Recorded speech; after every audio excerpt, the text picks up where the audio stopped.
Hi everyone, today I'm going to be showing you how to mirror the edges of a picture so that way when you go to gap your picture you won't lose any of your image area.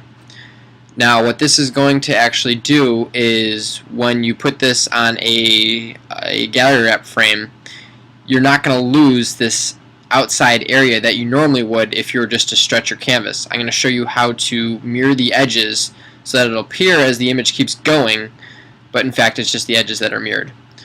So you want to make sure first that you have the size set up correctly. So I have this set up for a 24 by 30 inch canvas gallery wrap. Now I'm going to be using 24 inch wide bars and 30 inch wide bars to make this gallery wrap. So once you have the image size set up, the next thing you'll want to do is you'll want to increase the canvas size. If you just go to image and then canvas size, you're going to get a new window that pops up here. Now for the standard stretcher bars, you're going to want to add 1.5 inches to each side, so 3 total inches to the width and then 3 total inches to the height. I'm going to be doing this on the Pro bars, and for the Pro gallery wrap bars, you'll want to add 2 inches to each side for a total of 4 inches to the width and 4 inches to the height. So I'm going to make the width 28, and I'm going to make the height 34. As you see here, it's going to add in a bunch of white area all around the background. Now I could print this just as is right now, and if I were to wrap this around a frame, I would have a white border around the edges of the gallery wrap, but I don't want that. I want it to be mirrored. So the first thing you'll do then now is get the rectangle marquee tool, and then for style you want to make sure it's on a fixed size. The width will need to be 2 inches for the Pro bars and then 1.5 inch for the standard bars. So I'm going to leave it as 2 inches here.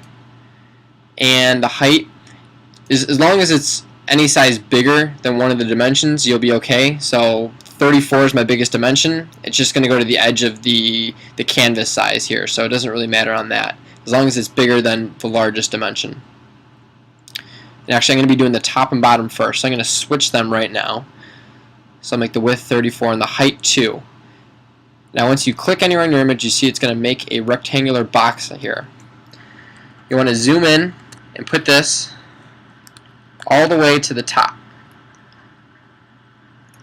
So if I go to the top of my image, I want the box to be at the very, very top of my image here. If I use the up arrow, I want to be at the top so that there is no more white right there. Zoom in a little bit more just to make sure I have everything. Got a little bit of white right there. So once you're right there, you want to zoom back out, select the Move tool, and then I'm doing this on a Mac, so you want to hit Alt-Option here. As you see, you get the copy arrow right there. So if I click on that and I drag this up, it's making a copy of the sky. It's kind of hard to tell here because it's a blue sky and it looks identical to what I just dragged over, but once you drag that up, the next thing you'll need to do is click on Edit, and then Transform, and then Flip Vertical. For the top and bottom of your image, you want to flip this vertical. For the left and right sides, you want to flip it horizontal. So this I'll flip vertical. As I said before, it's really hard to tell what I did, but you can kind of see it just flipped everything. On the bottom here, I'll give you a better idea of what actually we're doing here. Go back to your rectangle marquee tool. Leave the width and the height exactly the same. Click again. Drag your box so that it covers the bottom, and then I'll zoom in and drag it all the way to the bottom.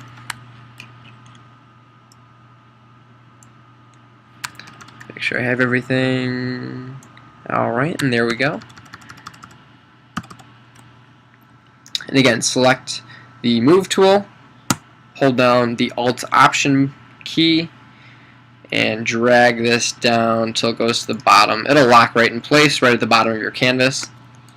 Again, click on Edit, go to Transform, and you'll want to flip this vertical.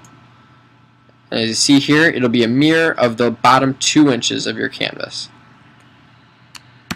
Zoom back out, and then I'll widen this a little bit. And then for the sides, you want to flip the width and the height here, so that way our box will be going vertical now.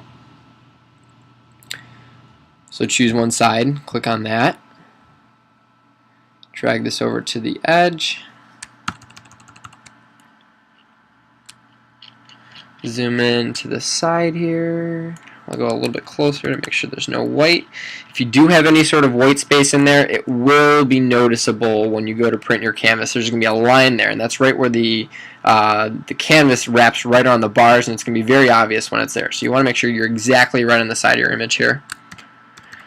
So zoom back out.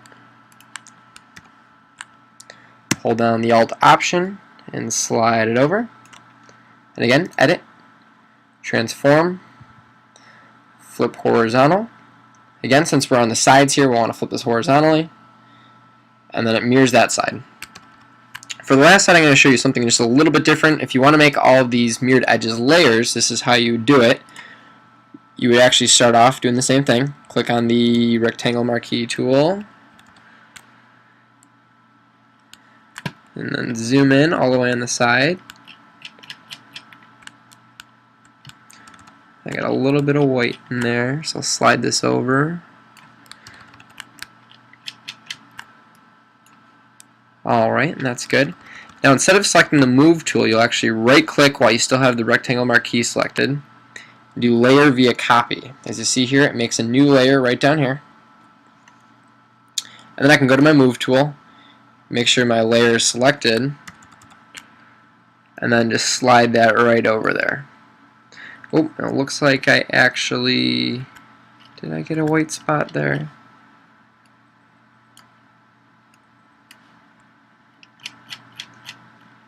No, I didn't. It just looked like I did when I zoomed out.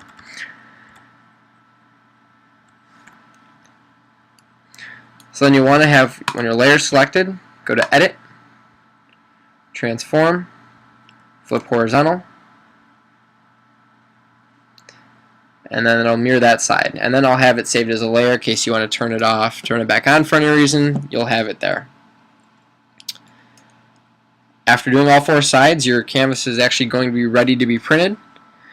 You're going to print it just like this, and then when you go to lay the bars on the back of the canvas, you just put it right in the middle, and then it should line up exactly where you have your mirrored edge set. As you see here for my 24 by 30 canvas, I have a 28 by 34 inch document size now. Thanks for watching. Like us on Facebook, follow us on Twitter for some exclusive deals. Also, subscribe to our YouTube page for more videos like this.